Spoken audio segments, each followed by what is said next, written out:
தமிழ் பேரினத்தின் ஒற்றை நம்பிக்கை, உலக தமிழர்களின் உரிமை குரல், தமிழ் தேசிய இனத்தின் இருளகற்ற வந்த பேரொளி எங்கள் தாய்ப்புலி செந்தமிழன் சீமான் உங்களோடு.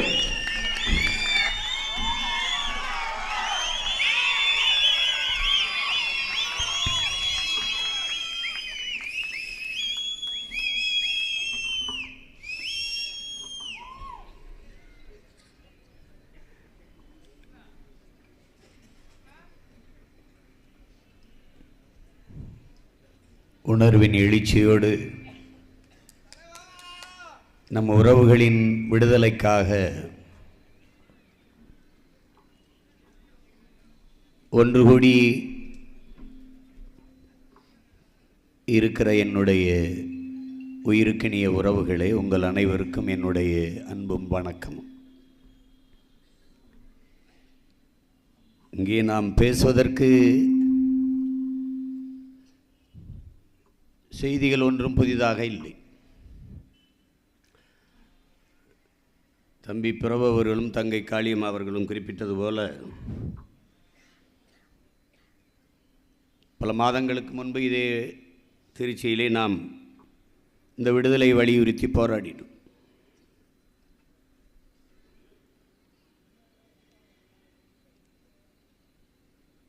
ஒரு வழிதோய்ந்த இனத்தின் மக்கள் நாம், வழியில்லாத நிற்கிற மக்களாகவும் நாம் இருக்கிறோம்.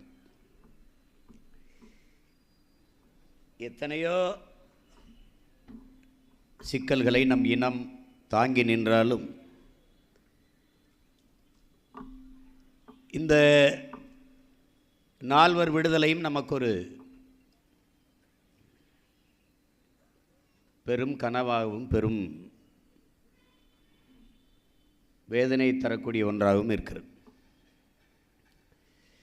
32 ஆண்டுகள் சிறைப்பட்ட காலம் இருந்து அவர்கள் விடுதலைக்கான சட்ட போராட்டம், அறப்போராட்டம், அரசியல் போராட்டம், அதை தொடர்ச்சியாக நாம் செய்தோம். அதில் மறைந்து போய் அவர்களெல்லாம் சிறையில் இருக்கிறார்கள். அது எந்த சிறையில் இருக்கிறார்கள் என்பதே தெரியாது மறைந்து போன ஒரு காலகட்டத்தில்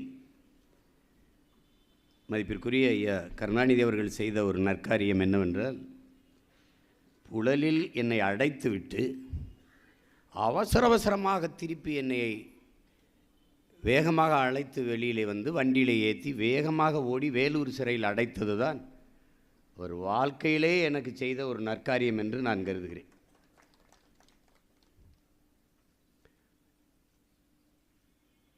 நம் தலைவர் அவர்களை தமிழ் சமூகம் தலைவராக ஏற்கலை. சிங்களன் அவர் தலைக்கு 10 லட்சம் ரூபாய் விலை அறிவித்து சுவரொட்டி ஒட்டி, இந்த 18 வயசு பையன்தான் உங்கள் இனத்தின் தலைவன் என்று அடையாளம் காட்டினான். என்னை நான் ஒன்றும் தலைவனாகலை, நீங்களும் என்னை தலைவனாக ஒரு அண்ணனாகவோ வழிகாட்டியாகவோ இயக்கத்தின் ஒருங்கிணைப்பாளர் நீங்கள் ஒன்றும் ஆக்கலை. ஆக்கின பெருமகன் ஐயா கருணாநிதி அவர்கள் தான். சும்மா இருந்த பையன் பேசும்போது அவனை தூக்கி ஜெயிலில் போட்டு அவனுக்கு தேலுக்கு கொடுக்கு முளைச்ச மாதிரி முளைச்சிட்டு, அப்படி அந்த சிறையில் அடைத்த போது தான் தம்பிகளோடு நெருங்கி பழகிற வாய்ப்பை பெற்றேன். எண்ணற்ற பேருக்கு தமிழ் நாட்டுக்குள்ளே இருக்கிற பெரியவர்களுக்கு, எழுத்தாளர்களுக்கு, இலக்கியவாதிகளுக்கு, அரசியல் தலைவர்களுக்கெல்லாம் இந்த சிறையில் தான் அவர்கள் இருக்கிறார்களா என்பது தெரிய வந்தது.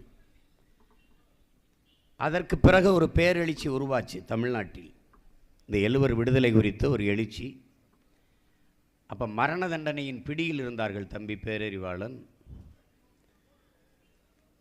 இவர்களெல்லாம் சாந்தன், முருகன் மூவரும். அதிலே தம்பி பேரறிவாளன் என்னை தூக்கிலிட்டால் என் உடனே என் தாய் தந்தையரிடத்தில் ஒப்படைத்து விடுங்கள் என்று சொல்லிவிட்டான். தம்பி முருகனும் சாந்தனும் எங்களை தூக்கிலிட்டால் என் உடலை எங்கள் அண்ணன் சீமான் இடத்தில் ஒப்படைத்து விடுங்கள் என்று எழுதி கொடுத்து விட்டார். அதிலிருந்து அந்த நெருப்பு பற்றி பரவத் தொடங்கியது. தங்கை செங்கொடி தீக்குளித்தால், உயிரை ஈகம் செய்தால், அண்ணனுடைய உயிரை காக்க. அதுக்கப்புறம் நடந்ததெல்லாம் உங்களுக்கு தெரியும். சற்றேறக்குறைய 30 ஆண்டுகளாக அவள் ஏறாத ஒரு அரசியல் தலைவர்களின் வீடும் கிடையாது, சந்திக்காத தலைவர்களும் கிடையாது, பேசாததும் கிடையாது. நம்முடைய தாய் அற்புதம் அவர்கள் பல பேரை சந்தித்து கண்ணீரால் அவர்கள் கைகளை கழுவி அவர்கள் இதயத்தை நனைத்து கரைத்தால் எதுவும் பயனில்லை. என் தம்பி பேரறிவாளனே சிறைக்குள்ளிருந்து சட்டத்தை படித்தான். அவனே சட்ட வல்லுநர்களை ஆலோசகர்களை அணுகி தம்பி டெல்லியில் வழக்கறிஞராக இருக்க என் தம்பி பிரபு பாரி போன்றவர்களை வைத்துக்கொண்டு இங்கே இருக்கிற நம்மை விட்டு பிரிந்து இருக்கிற நம் உயிருக்கினிய மூத்தவர் அண்ணன் சந்திரசேகர் அவருடைய ஆலோசனை பேரில் வழக்கை அவனே நடத்தி அவனே பெற்ற விடுதலை தான் இந்த விடுதலை. அதை நாங்கள் விடுதலை பெற்று கொடுத்தோம், அவர் அதெல்லாம் சும்மா பேசிக்கலாம். விடுதலையை போராடி பெற்றது என் தம்பி பேரறிவாளன், சிறைக்குள் இருந்த என் தம்பிகள். அவர்கள் விடுதலையை அவர்களே பெற்றார்கள், அதான் உண்மை. அதில் தம்பி பிறவர்கள் குறிப்பிட்டது மாதிரி என் தம்பி சாந்தன் அவர்கள் ஆகச்சிறந்த, என் தம்பி பயாஸ் அவர்கள் ஆகச்சிறந்த ஓவியர். முருகனும் சாந்தனும் வந்து பக்திமான்கள். ஒருத்தன் அனுமார் பக்தன், ஒருத்தன் எப்போ பார்த்தாலும் கோயிலிருந்து என்னை பார்க்க வரும்போது திருநீரு பூ இதான் கொண்டு வந்துக்கிட்டு இருப்பாங்க ரெண்டு பேர். ரொம்ப ஈடுபாடு ஆன்மீகத்தில். அதில் ஜெயக்குமார் அண்ணன் எங்கள் அண்ணன் அது ஒரு சாமி கும்பிட்டு தெரியும். சும்மா கோயிலில் போய் அந்த சிறைக்குள்ளே இருக்கிற கோயிலில் கும்பிடுவாங்க. அதில் அறிவு எப்பவும் படிப்பான், அது சட்டம் படிப்பான், இலக்கியம் படிப்பான், இசை கற்றுக்கொண்டிருந்தான். இவர்களெல்லாம் ஒரு சட்ட போராட்டம் வந்து நீண்ட நாள் நடந்து ஒரு விடுதலை கிடைக்குது. அதை மதிப்பிற்குரிய நீதியரசர் ஐயா கிருஷ்ணய்யர் அவர் சொல்கிறார்கள், அறிவுக்கு என்ன தீர்ப்பு வந்ததோ அது மற்றவர்களுக்கும் பொருந்தும். அதுதான் ஒரே தீர்ப்பு தான் விடுதலை, எல்லாருக்கும் விடுதலை. அப்புறம் தனியாக அவர்கள் 4 பேருக்கு ஒரு வழக்கு நடத்த வேண்டிய அவசியம் இல்லை. இதில் என்ன கொடுமை என்று பார்த்தால், இந்த சிறை கொட்டத்தில் வந்து வதைபடுவதற்கா நாங்கள் இவ்வளவு காலம் போராடி இந்த விடுதலையை பெற்றோம்? இதான் நம்ம எழுப்புற கேள்வி. ஒரு சிறையிலிருந்து இன்னொரு கொடுஞ்சிறைக்கு மாற்றப்படுவதற்கா இவ்வளவு காலம் நாங்கள் சட்ட போராட்டத்தையும் அரசியல் போராட்டத்தையும் செஞ்சோம்? இப்போ ஐயா கிருஷ்ணமூர்த்தி அவர்கள் இறந்து போயிட்டாருங்கிறாங்க. அப்போ நாங்கள் எங்களுக்கான விடுதலை என்பதே மரணம் தானா? சாவு ஒன்றுதான் எங்களுக்கான விடுதலையா? அதுதான் நம்ம கேள்வி. தம்பி சாந்தன் நல்ல உடல்நலத்தோடு இருந்தவன். அவன் உடல் நலிவுற்று இருக்கிறான். அம்மா மட்டும்தான் இருக்கிறான். மற்றவர்களெல்லாம் இலங்கைக்கு செல்ல விரும்பலை. ஏன்னா உங்களுக்கு தெரியும், கொலைக்களத்துக்குள்ளே கசாப்பு கடைக்காரன்ட்டே ஆட்டை ஒப்படைப்பது எப்படிப்பட்ட ஒரு செயலோ அப்படிப்பட்ட ஒரு செயல் தான் நம்ம பிள்ளைகளை மறுபடி இலங்கைக்கு அனுப்புவது. இவர்கள் என்ன செய்வார்கள் என்று தெரியும். நான் என்ன செய்தேன் என்றும் உங்களுக்கு தெரியும். ஏன் எந்த நாட்டிற்கும் நான் செல்ல முடியாது? ஏன் என் கடவுச்சீட்டுகள் பறித்து வைக்க முடக்க வைக்கப்பட்டிருக்கிறது? அன்றைய ஆட்சியாளர்கள் என் மீது வைத்திருந்த வன்மம், வெறுப்பு, இவனை உலக நாடுகளுக்கு சென்று பேச விடக்கூடாது என்று அதை முடக்கி வைத்தார்கள். அதை இவர்கள் முடிவெடுக்கிறதான். இல்லை அமெரிக்கா என்னை உள்ளே வராத, கனடா உள்ளே வராத, பிரான்ஸ் ஜெர்மனில் உள்ளே வராத, அப்படிலாம் ஒன்றும் சொல்லலை. இவர்கள் விரும்பலை. அதே போல் தம்பி சாந்தன் அங்கே வயதான தன் தாய் இருக்கிறாள். நீங்கள் பாருங்கள், கடைசியாக தான் சாவதற்கு முன்பு மகனை ஒரு முறை பார்த்து விட்டு சாக வேண்டும் என்று அவளும் பட்டினியாக போராடி கொண்டிருக்கிறாள் அந்த தாய். இப்படிலாம் உலகத்தில் எந்த இனத்திற்கு நிகழும்னு பாருங்கள். நீங்கள் மார்க்சிங்கார்க்கின் தாய் படித்தீங்கன்னா பாவேலின் தாய் இருக்கல்ல, அவளுக்கு இணையான தாய் தான் நம்முடைய தாய் அற்புதம் அவர்களும் சாந்தனுடைய தாய் அவர்களும். அப்படி தான் ஒவ்வொரு தாய்மார்களும். சாந்தன் உடல்நிலை நலிவிட்டான். அவனுக்கு நுரையீரல் பழுதடைஞ்சிருச்சு, சிறுநீரகம் பழுதடைஞ்சிருச்சு. இதற்கு மேலே காலெல்லாம் வீங்கி விட்டது. இதற்கு மேலே சிறையில் வச்சு ஒன்றும் இல்லை, அவனை அனுப்பி விட்டலாம் அவனுடைய நாட்டிற்கு. அதில் அரசுக்கு எந்த சிரமமும் இல்லை. 85 வயசு வரை ஐயா வீரப்பனுடைய அண்ணன் மாதையனை சிறையிலே வச்ச கொன்ற நாடு தானே இது. அவருடைய கடமைகளை அவரே செய்து கொள்ள முடியாத முதுமையிலையும் சிறையில் வச்சு கொன்னுச்சு.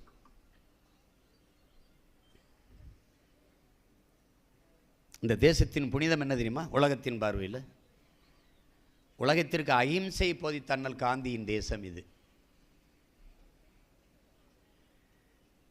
உயிர்களை கொள்வது பாவம் என்று போதித்த புத்தனின் பூமி இது. நடக்கும்போது காலிலே எறும்பு சிக்கி இறந்து விடுமோ என்று அதை பெருக்கிவிட்டு நடந்து சென்ற மகாவீரரின் மண் இது.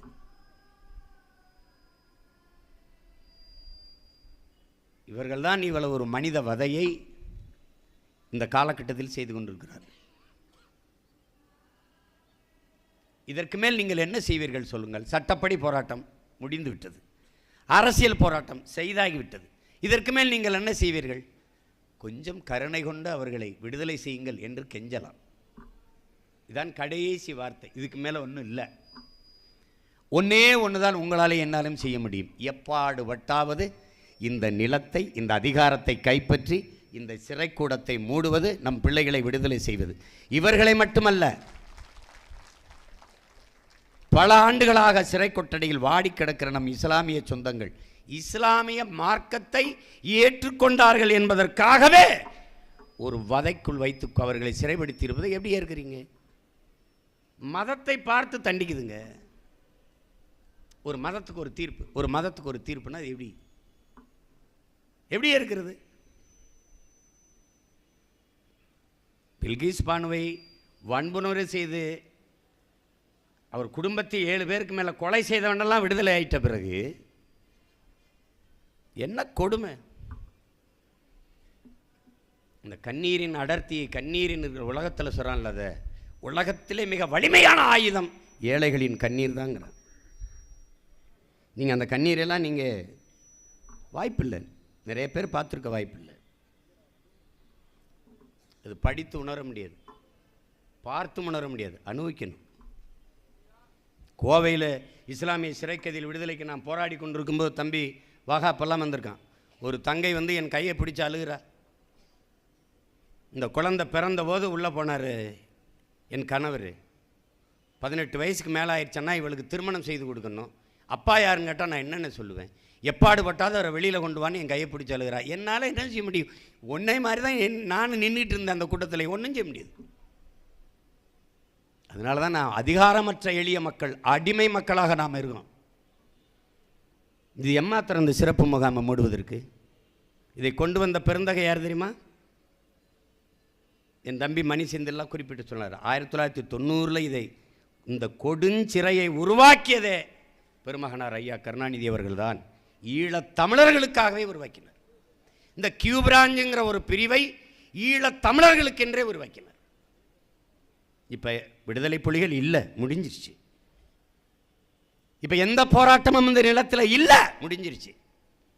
என் நிலமும் என்கிட்ட இல்லை, எனக்கு வாழ்வதற்கு வாழ்விடமும் இல்லை.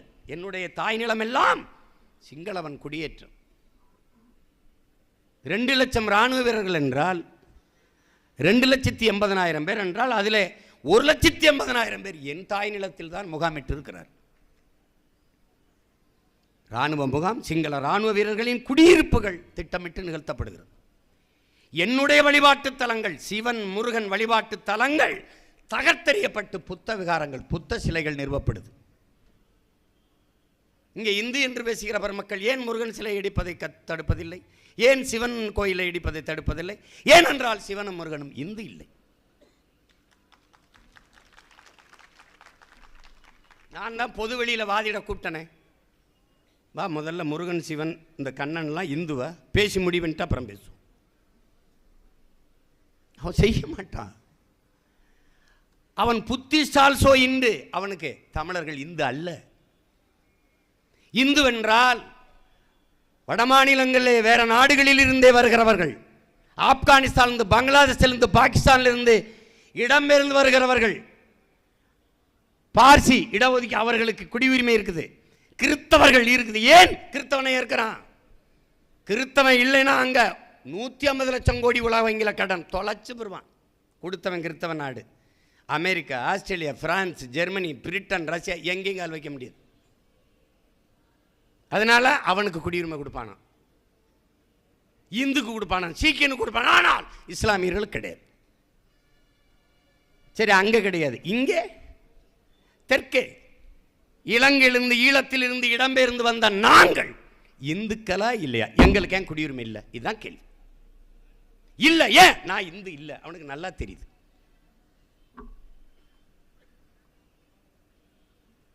என்னடா திபெத்தியனுக்கு கொடுத்துருக்க, அவன் கேட்டானா குடியுரிமை?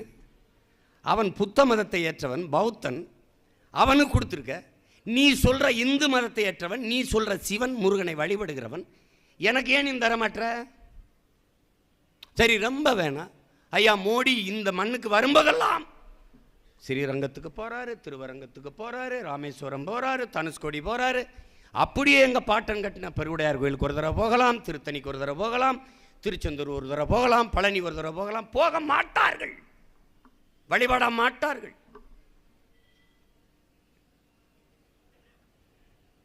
அவ்வளவு வன்மம் நம் மீது வைத்திருப்பார்கள். இந்த சிறப்பு முகாமை மூட முடியாதா?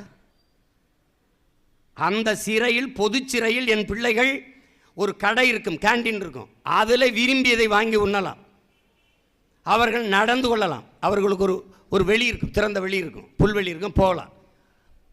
வேலூர்லேயும் இருந்தது, புழல்லையும் இருக்கு, நூலகம் இருக்கு, எடுத்து படிக்கலாம். பகுதி நேரத்தில் தையல் கற்றுக்கொள்ளலாம், தையல் கற்றுக்கொள்ளலாம், சமைக்க கற்றுக்கலாம், சமைக்க கற்றுக்கொள்ளலாம், இசை கற்றுக்கொள்ளலாம், இசை கற்றுக்கொள்ளலாம், விளையாடலாமா விளையாடலாம், ஜெஸ் ஆடலாம், சதுரங்கம் ஆடலாம், ஒரு கேரம் போர்டு பலகை விளையாடலாம், விளையாடலாம். ஆனால் சிறப்பு முகாமில் என் அன்பு சொந்தங்களே, என் அருமை தம்பி தங்கைகளே, பெயரை பார், சிறப்பு முகாம், ஸ்பெஷல் கேம்ப். சிறப்பு முகாம் என்னப்பா? ரொம்ப சிறப்பாக இருக்கும். அங்கே தான் நீ ஏமாந்த, அந்த வார்த்தையில் ஏமாந்துடுற. அது சித்திரவதை முகாம், அதில் வச்சு வதைக்கிறான். அப்போ அது என்ன? இதுக்கு ஒரே வழி, மூடணும். ஒருத்தருமே இல்லை. இப்போ நமக்கு பாருங்க, இப்போ எல்டிடிஏ ரீகன்ஸ்ட்ரக்ஷன், இதே தான் அமெரிக்காவிலும் கேட்டான், என்னைய இதே தான் கனடாவிலையும் கேட்டான். அது காரணம் என்ன? ஒரே ஒரு குரல் தாங்க, ஒரே ஒரு குரல். சீமான்ட்ட சொல்லு, தொடர்ச்சியாக முன்னெடுக்க சொல்லு, அவர்கிட்ட தான் விட்டு போகிறோம்னு சொல்லு. இந்த 3 வார்த்தை தாங்க என்னை இவ்வளோ பாடுபடுத்துது. என்னைய என்னைய என்னைய கார்த்திக்காத ஒரு குண்டாசு வாங்கினா குண்டா, அவனை விடு, அவனுக்கு நீ என்னைய போடுறது சரி. துறையாவது அவனும் 1 வருஷம் ஜெயிலில் இருந்துட்டான், அவன் பெரிய குண்டா, அவனை போட்டால் சரி. ஆனால் அந்த எங்கள் ஊரில் ஒருத்தன் தென்னகம் விஷ்ணுன்னு இருக்கான, அவன்லாம் ஒரு பரிதாபத்துக்குரியவன். அவன் களை கொட்டு மண்வெட்டியே பார்த்துருக்க மாட்டான். அவனை போய் நீ துப்பாக்கி செஞ்சியா, அது செஞ்சியா, அது டிசைன் பண்ணி கொடுத்த மணி செந்திலுக்குமா எல்லாம் இங்கே இருக்கான்.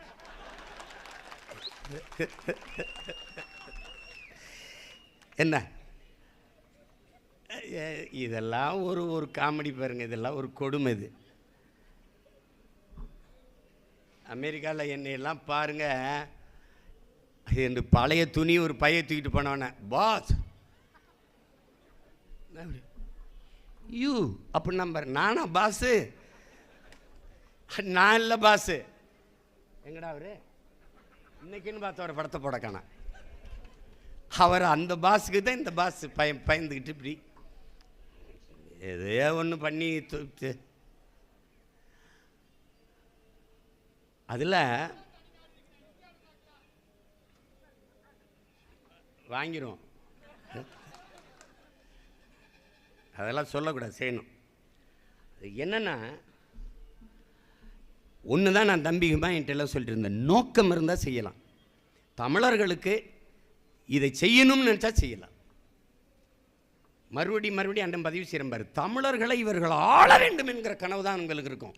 எல்லோரையும் போல என் இனமும் தமிழ் இனமும் வாழ வேண்டும் என்கிற கனவு இவர்களுக்கு இருக்காது. நீ விடுதலை புலிகளை அழிச்சாச்சுல்ல, ஒருத்தருமே இல்லை, எதுக்கு தடை? அவன் கேட்பான், இல்லாத இயக்கத்துக்கு எதுக்கு தடை? சரி, இல்லாத இயக்கத்துக்கு எதுக்கு தடை நீக்க சொல்லி கேட்குற? இவன் கேட்பான், ஏன்னா அதிபுத்திசாலி இல்லை இவன். நீ பயிரே இல்லாத நிலத்துக்கு எதுக்கு வேலி போடுற? இல்லாத இயக்கத்திற்கு நீ தடையை போடுவதால் என்ன? ஒரு தேசினத்தின் மீது சுமத்தப்படுகிற பெருத்த அவமானம் அது. தமிழன் என்பதாலேயே நான் ஒரு நாட்டுக்கு நுழைய தடை செய்யப்படுறேன். இஸ்லாமியர்களை தமிழர்களை பயங்கரவாதிகளை பார்க்குற ஒரு போக்கு இருக்கு. நீ அப்படி கட்டமைச்சிட்ட, எங்களை அப்படி கட்டமைச்சிட்ட. அதனால வயிற்றுக்குள்ளே கருவோடு வருகிற என் தங்கை, அந்த வயிற்றில் சுமந்திருக்கிற சிசுவும் பச்சை அந்த இதுவும் பயங்கரவாதியாக பார்க்கப்படுது. கையில் இருக்கிற 1 வயது குழந்தையும் பயங்கரவாதியாக பார்க்கப்படுது. இந்தோனேசிய சிறை, மலேசிய சிறை, தாய்லாந்து சிறை, அரபு நாடுகள், ஐரோப்பிய நாடுகளில் எல்லா நாடுகளிலும் சிறை, இலங்கையில் சிறை, எண்ணற்ற நாடுகளில் நாங்கள் சிறைப்பட்டு கிடக்கிறோம். இதில் இலங்கையில் தமிழ்நாட்டு மீனவர்கள் எத்தனை பேர் சிறை, ஆந்திர சிறைக்குள்ளே செம்மரக்கட்டையை வெட்ட வந்தார்கள் என்று எத்தனை ஆயிரம் பேர் சிறை. இதை பற்றி இந்த அரசுகள் கவலைப்பட்டதுண்டா? சரி, இவன் அயல் நாட்டுக்காரன், இவனை விடுதலை செய்வதில் சட்டத்தில் உனக்கு இடையூறு இருக்குது. ஆந்திர சிறைக்குள் இருக்கிறவனை இங்கே இருக்கிற வழக்கறிஞர் ஒரு குழு வைத்து வாதிட்டு அவனை வெளியெடுத்து விடுற என்ன உனக்கு சட்ட இடையூறு இருக்குது? என்ன இருக்குது? யாராவது ராஜபக்சே அல்லது அந்த சிறிசேனா இவங்க இந்தியாவுக்குள்ள வர்றதா இருந்தால் சிறைபிடிக்கப்பட்ட மீனவர்களில் ஒரு 8 பேரை நல்லிணக்க அடிப்படையில் விடுதலை செய்கிறோம். அப்போ என்ன இணக்க அடிப்படையில் கைது செஞ்சாயிடா நாயே? பதில் இல்லை. எப்படி?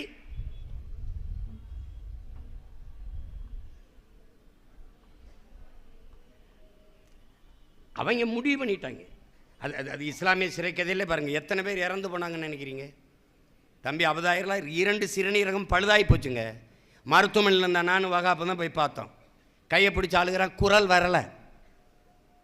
அவன் மறிக்க போகிறான், சாக போகிறான்னு தெரிஞ்சும் விடுதலை தராத ஒரு நாடுங்குது. அப்புறம் இவங்கிட்ட போய் இரக்கம், கருணை, பரிவு, பாசம், அன்பு, விடுதலை, இதெல்லாம் வெற்று வார்த்தை, வெற்று வார்த்தை. நீ ஒரே ஒன்று தான் உனக்கு சொல்லுவேன். அண்ணன் பழனி பாபா சொன்ன வார்த்தையை நீ மந்திரம் போல உன் மனதுக்குள் பதிவு வச்சுக்கணும். தமிழா, இனப்பற்று கொள்ளாதே, இன உணர்வு கொள்ளாதே, இன வெறிகொள். இல்லை என்றால் நீ ஆளப்படுவாய், ஒருபோதும் ஆள மாட்டாய்.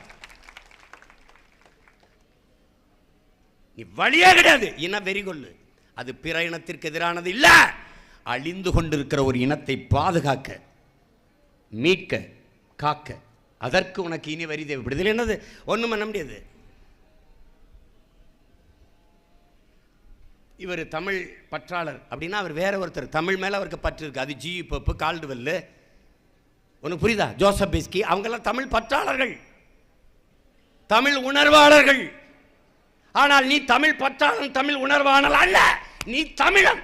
அதை மனசில் வச்சுக்க. 2க்கு வேறுபாடு இருக்கு. இவர் விடுதலை புலி ஆதரவாளர், அவர் ஆதரவாளர். நாம் விடுதலை புலி ஆதரவாளர்கள் அல்ல, நாங்கள் விடுதலை புலிகள்.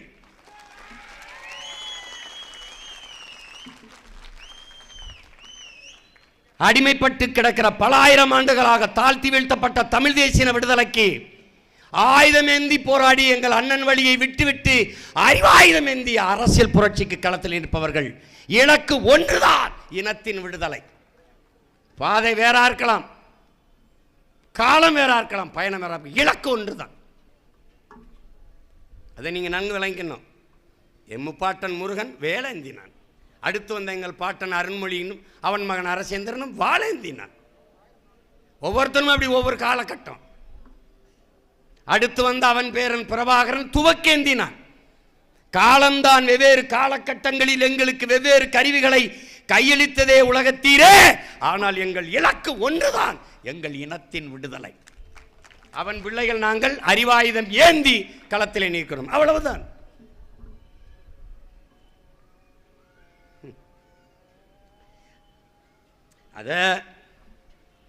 அதை புரிஞ்சுக்கணும். விடுதலையை சாத்தியப்படுத்துறது இவங்கிட்ட கெஞ்சி மண்டிட்டு முறையிட்டு முடியலை, அது நடக்கலை. இதை விடலாம் அன்பா எப்படி வேண்டது சொல்லுங்க, எப்படி கெஞ்சுறது சொல்லுங்க. சேவியர் குமாரை கொலை செஞ்சவனை கண்டுபிடிக்க முடியல, கைது பண்ண முடியல. சின்ன சின்ன பசங்களில் நீங்கள் என்ன ஏறுன்றீங்க? விடுதலை புலிகளுக்கு காசு கொடுக்குறீங்களான்னு கேட்குறீங்க. கேட்டால் சொல்கிறாங்க விடுதலை புலிகள்கிட்ட நீங்கள் விடுதலை புலிகளுக்கு பணம் அனுப்புறீங்களான்னு. உங்களுக்கு தெரியுமா? ரொம்ப நாளாக 10 ஆண்டுக்கு மேலே விடுதலை புலிகள்கிட்ட இருந்து தான் எனக்கு காசு வருதுன்னு சொல்லிட்டு இருந்தாங்க. இப்போ நான் விடுதலை புலிகளுக்கு காசு கொடுக்குறேன்றாங்க. சரி, காசு கொடுக்குறோம், விடுதலை புலிகள் எங்கே சொல்லு?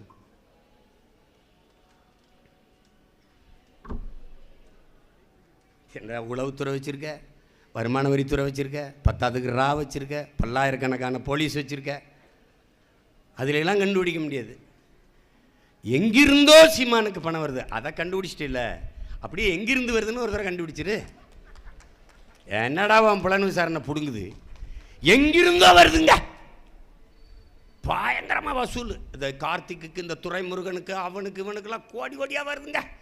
ஏண்டா யூடியூப் நடத்தி அதில் வர வருமானத்தை வச்சு ஒரு இயக்கத்தை உருவாக்கிற முடியும்னா எவனாவது நம்புறீங்களடா? ஏதோ ஒரு என்னத்தை பண்ணி தொலைக்கிறதுன்னு எனக்கும் புரியல. சரி, ஒரு பெருமையாகத்தான் இருக்கு. அந்த பயம் உங்களுக்கு இருக்கட்டும், அந்த பயம் உங்களுக்கு இருக்கட்டும். ஏதோ ஒன்று அது கேட்டேன். அதிகாரிகள் ஒரு வேலையும் இல்லைங்க, ரொம்ப அதிகாரிகள் சும்மாவே உட்காந்துருக்காங்க. என்ன பண்ணுறது, சரி சீமாங்கட்சியில் போயிட்டு ஏதாவது ஒரு பண்ணி விடுவோம், நெருக்கடியை கொடுத்து விடுவோம், பயம் காட்டி விடுவோம். அது ஒன்றும் தவறில்லை, அவங்க வேலையை அவங்க செய்யிட்டு நம்ம வேலையை நம்ம செய்வோம். இந்த மாண்புமிகு தமிழக முதல்வர் அவர்களுக்கு இதுக்கு போய் நீங்கள் மத்திய அரசு ஒத்துக்கல, அது அயலக வெளிநாட்டுக்காரர்கள் அவர்களுக்கு ஒரு சட்டம், இதெல்லாம் இல்லை.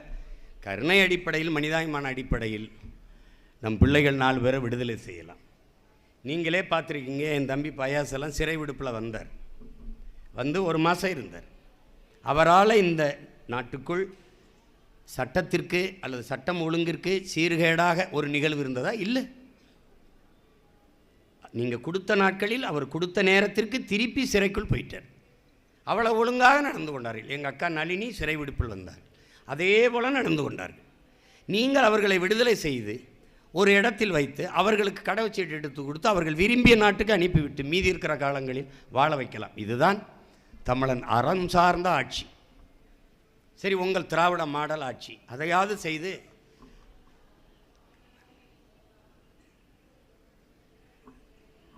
இதை நீங்கள் செய்யணும்னு உங்களுக்கு என்ன இல்லை. ஏன்னா உங்கள் குடும்பத்துக்கே எங்களை பிடிக்காது, உங்கள் அப்பாவுக்கே எங்கள் அண்ணனை பிடிக்காது. ஏன்னா அவர் எம்ஜிஆர் ஆள். என்னை கேட்டாங்க, ஏன் நீ கருணாநிதியோட ரொம்ப நெருக்கமாக இருப்பியே, கலைஞர்னா உயிராக இருப்பியே, ஏன் உனக்கு திடீர்னு அவரை பிடிக்காமல் போயிடுச்சு? எங்கள் அண்ணனை சந்திக்கிறவரை அவர் ஆளாக தான் இருந்தேன்.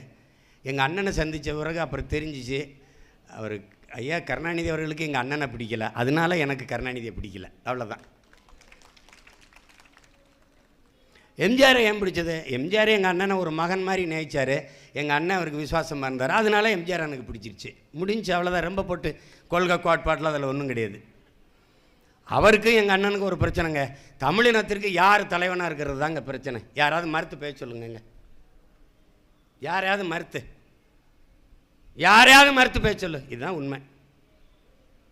தமிழினத்திற்கு நான் தலைவனா, அந்த பைய தலைவனா, இதாங்க பிரச்சனை, ஈகோ. இப்போ நான் சொல்கிறேன், எந்த கொம்பாதி கொம்பை வந்தாலும் உலகமெங்கும் பறை வாழக்கூடிய 13 கோடி தமிழ் தேசிய மக்களுக்கு என் தலைவன் தான் தலைவன். கருணாநிதி அவர் வீட்டுக்கு தலைவன், அந்த கட்சிக்கு தலைவன். என் இனத்திற்கு ஒரே தலைவன் தான்டா உலகத்தில், அது என் தலைவன் பிரபாகரன் தான். அதில் தான் இது இவ்வளோ பிரச்சனை நடக்குது. அதில் நீங்கள் விட மாட்டீங்க. என்னமோ பேரறிவாளன் விடுதலைக்கு நீங்கள் தான் பாடுபட்டு அவரை விடுதலை செஞ்ச மாதிரி, அவர் வந்தவொடனே உடனே ஒரு படம் எடுத்து அப்படி பத்திரிக்கை கொடுத்துறது, நாங்கள் விடுதலையை செஞ்சு விட்டோம். இதெல்லாம் ஜெயலலிதா 7 பேரை விடுதலை செய்யணும்னு சொல்கிறாங்கங்க. அதுக்கு ராஜீவ் கொலையாளின்னு சொல்லி கொண்டிருந்ததை சட்டசபையில் அந்த மனுஷி திருவாளர் முருகன், திருவாளர் சாந்தன்னு பேசுனாங்க. பேச வச்சது சீமானும் நாம் தமிழர் பிள்ளைகளும் தொடர்ச்சியாக போராடி பேசுனாங்க. அதில் அவங்க மேலே எனக்கு மதிப்பு உண்டு. நான் விடுதலை செய்யிருக்கேன், உங்கள் கருத்தை சொல்லுங்கன்னு காங்கிரஸ் கட்சி கேட்டால் அவன் கருத்தை சொல்லாமல் நேரடியாக உச்சநீதிமன்றத்தில் போய் தடை வாங்கிட்டான். கருத்தை சொல்லாமல் ஒரு நல்ல முடிவு வரப்போகுது, இந்த மரண தண்டையெல்லாம் ரத்தாகி விடுதலை அப்படிங்கிறத ஐயா சதாசிவம் அவர்கள் ஒரு நல்ல முடிவு வரும் அப்படின்னு கோவையில் பத்திரிகையாளர் கேட்ட கேள்விக்கு சொல்லிடுறார். உடனே ஐயா கருணாநிதி அவர்கள் தேர்தல் நேரத்தில் அதனால் வரக்கூடிய சாதக பாதங்களை கவனத்தில் வைக்காமல் இப்படி ஒரு பதிலை சொல்ல முடியுமா? நீதியரசர் சொல்லுவாரா? ஊன்னு கத்துனோன்னு அவர் அப்படியே பின்னடைஞ்சிடுறார். பின்னடைஞ்சிட்டு 3 பேருடைய மரண தண்டனை மட்டும் நீக்கிட்டு இதை 3 பேர் மறுபடியும் 3 நபர் அமர்வுக்கு நகர்த்தி விட்டு கீழே இறங்கிறார். இதாங்க நடந்துட்டு. இல்லைன்னா அன்னைக்கே 7 பேரும் விடுதலையாகி வந்திருப்பாங்க. எதிர்கட்சியாக இருக்கும்போது விடுதலை பேசுவாங்க, ஆளுங்கட்சியாக இருக்கும்போது அமைதியாக இருப்பாங்க. நீங்கள் அம்மையார் கனிமொழி பேசுனதெல்லாம் வலையொலியில் இருக்கு, நான் வேணால் அனுப்பிவிடட்டா? மதுக்கடையை மூடுறதுக்கு பிள்ளைகளுக்கு பணம் கட்ட முடியல, வீட்டில் அரிசி பருப்பு வாங்க முடியல, எத்தனை பேர் தாலியாக இருக்கிறார்கள். இந்த மதுக்கடையை நமது தலைவர் முதலமைச்சரானால் முதல் கையெழுத்தே மதுக்கடைக்கு எதிராகத்தான் அப்படின்னு ஒரு 10 காணொலி இருக்குதுங்க. இருக்கா இல்லையா? கடைசி அவங்க கேட்குறாங்க, இப்போ விதவைகள்லாம் குறைஞ்சி விட்டார்களா, மதுக்கடையை மூணு என் பங்காளி வடிவேல் சொல்லல, என்ன இன்னைக்கு ரொம்ப சுற்றுதே அது டங் ஸ்லிப், அதை ஒரே ஜாம் ஆகுது. அதுதான்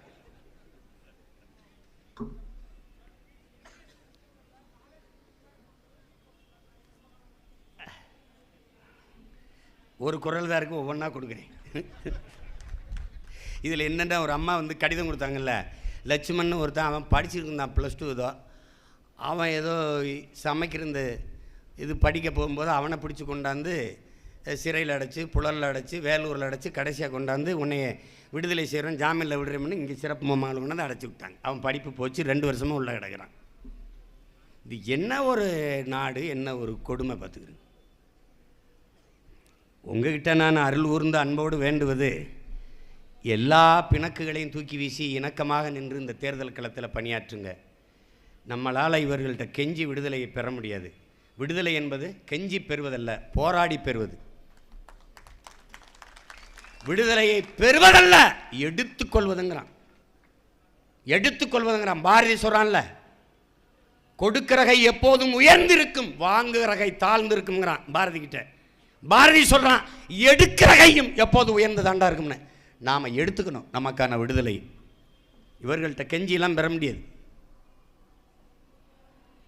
இழந்துவிட்ட உரிமைகளை பிச்சை கட்டு பெற முடியாது, போராடித்தான் பெற்றாக வேண்டும் என்று புரட்சியாளர் அண்ணல் அம்பேத்கர் கற்பித்ததை நாம் கற்றது உண்மையானால் போராடி வென்றாகணும். அதுக்கு இதான் களம். 24, 26 வர்றோம், எல்லாத்தையும் சரி செய்கிறோம்.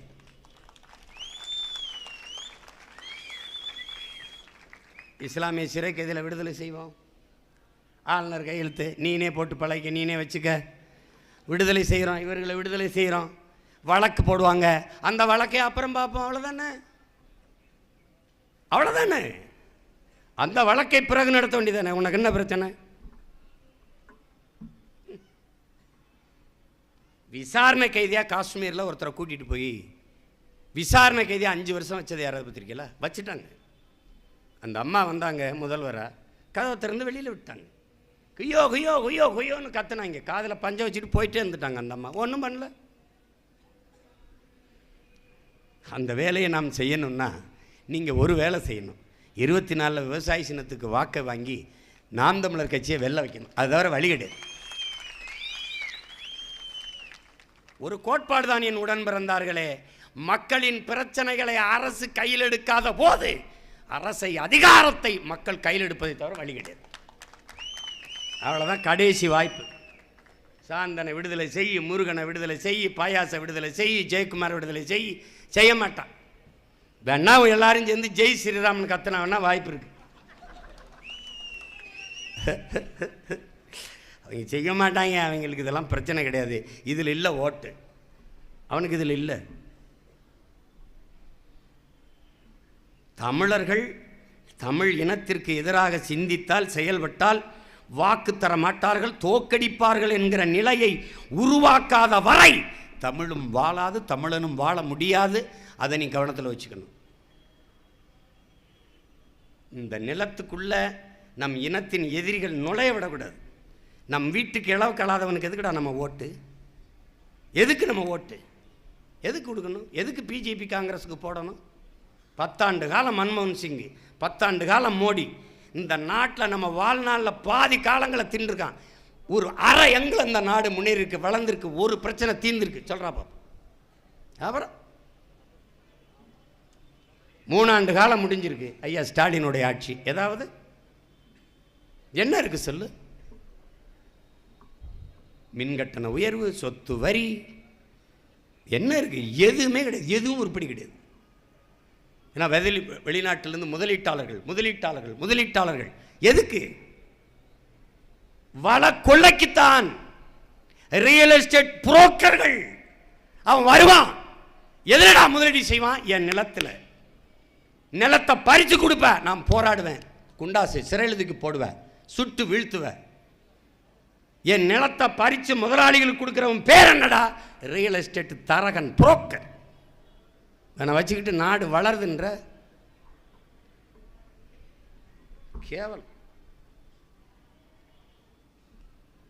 இதுக்கு முன்னாடி எத்தனை முதலீட்டாளர்கள் மாநாடு நடந்திருக்கு? எவ்வளவு முதலீடுகள் வந்திருக்கு? அது எங்கே முதலீடு செய்யப்பட்டிருக்கு? அதனால் வந்த வேலை வாய்ப்பு எவ்வளவு? ஒன்றும் கிடையாது.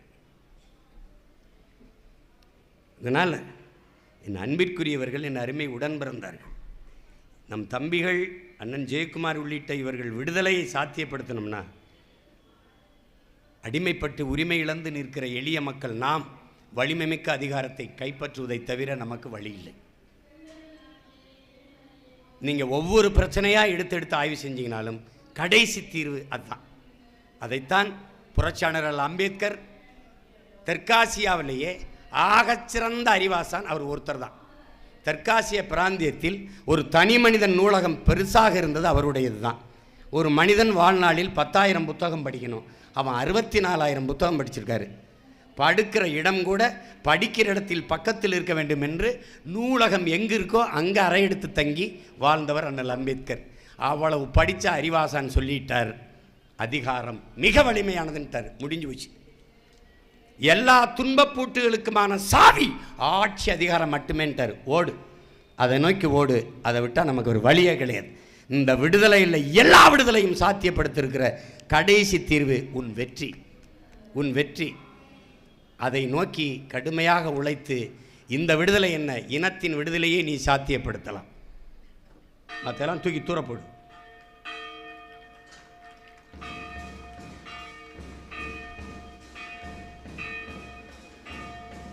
இன்னும் மணி அடிக்குது, முரசு அறையுது.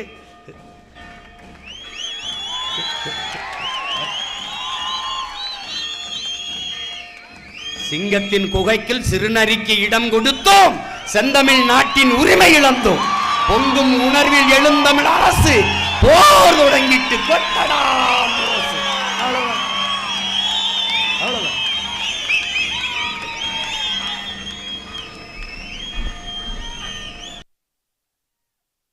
நாம் தமிழர் கட்சியின் தகவல் தொழில்நுட்ப பாசறை உருவாக்கியுள்ள தவறை அழைப்பு கொடுப்பதன் மூலம் கட்சியில் உறுப்பினர்களை இணைக்கும் தொழில்நுட்பத்தை அண்ணன் சீமான் அவர்கள் அறிமுகம் செய்கிறார்.